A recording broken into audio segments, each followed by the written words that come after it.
Bonjour à tous, ravi de vous rejoindre aujourd'hui à nouveau pour un nouvel épisode d'Un jour notre histoire. Eh bien aujourd'hui nous sommes le 10 mai et il y a 2 jours, le 8 mai, eh bien on fêtait la fin de la Seconde Guerre mondiale.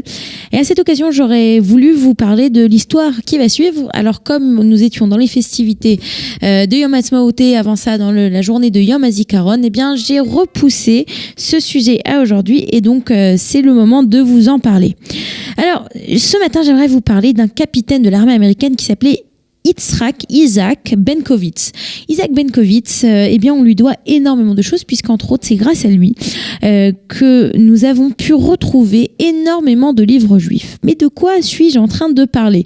Eh bien, il faut repartir en arrière puisque au moment de la Seconde Guerre mondiale, Hitler avait souhaité que l'on crée un institut de recherche sur la question juive à Francfort.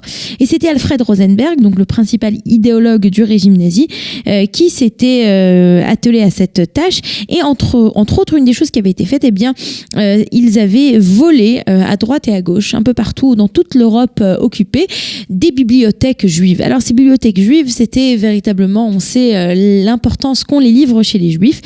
Et à la fin de la guerre, eh bien, Isaac Benkovitz, ce capitaine de l'armée américaine, avait reçu comme ordre de s'occuper, il avait cette tâche énorme de trier et de réorganiser ses livres et d'essayer de rendre ses livres. Alors imaginez-vous, nous sommes dans la ville d'Offenbach, près de Francfort, un bâtiment de 5 étages et là on a des centaines voire des milliers de boîtes de livres.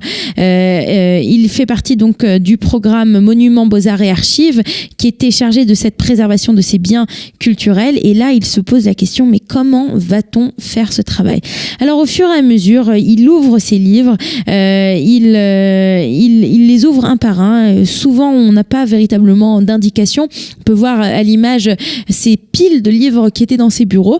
Et il y a peu d'indications. Et s'il y a des indications, ces indications eh bien, sont écrites en hébreu ou en yiddish, la langue des anciens, des propriétaires de ces livres. Alors, il ne savait pas très bien comment faire.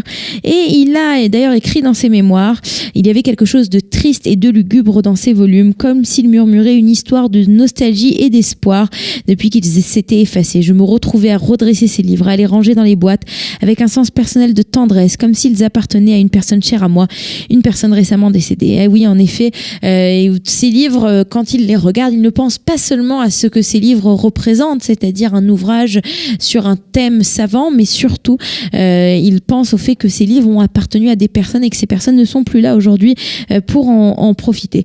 Alors, comme Benkovitch avait un petit peu de mad, l'armée lui donne sous surveillance des ouvriers allemands, mais ces Allemands ne sont pas des bibliothécaires et puis peu d'entre eux connaissent de langues étrangères.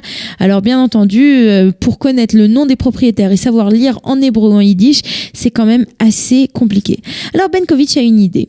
Avec une petite équipe restreinte, il va rassembler eh bien, les tampons qui étaient, que l'on pouvait retrouver à diverses reprises sur ces tampons qu'on pouvait retrouver dans les ouvrages. Alors là, vous pouvez voir à l'écran, pour ceux qui nous regardent, son catalogue de tampons.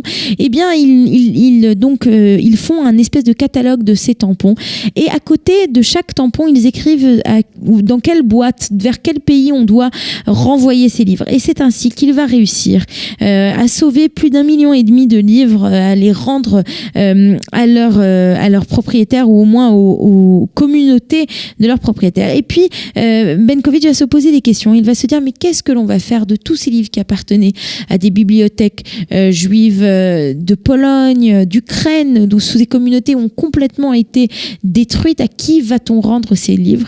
Alors, il y a une partie de ces livres qui vont partir aux États-Unis, et puis une autre partie, eh bien, il va décider qu'il serait plus intelligent de l'envoyer à la Bibliothèque nationale à Jérusalem, la Bibliothèque nationale qui n'est pas encore israélienne, mais Eretz israélienne, si on peut dire les choses de la sorte. Et c'est ainsi que de nombreux cartons vont arriver en Israël.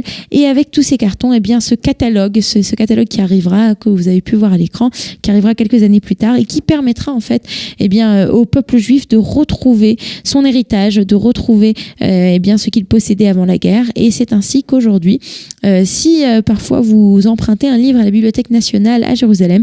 Derrière la page de couverture, vous pouvez retrouver quelques tampons. Et sur ces tampons, peut-être l'un d'entre eux vous racontera que ce livre appartenait à la grande bibliothèque de Vilna, la petite Jérusalem, la Jérusalem de Lituanie. Et vous comprendrez que Isaac Benkovitch est passé par là. Et c'est grâce à lui, juste après la libération, que l'on a pu conserver ces trésors du patrimoine juif. Voilà. On se retrouve la semaine prochaine pour un nouvel épisode d'Un jour notre histoire. En attendant, je vous souhaite un Shabbat Shalom. Vous aimez l'histoire juive ?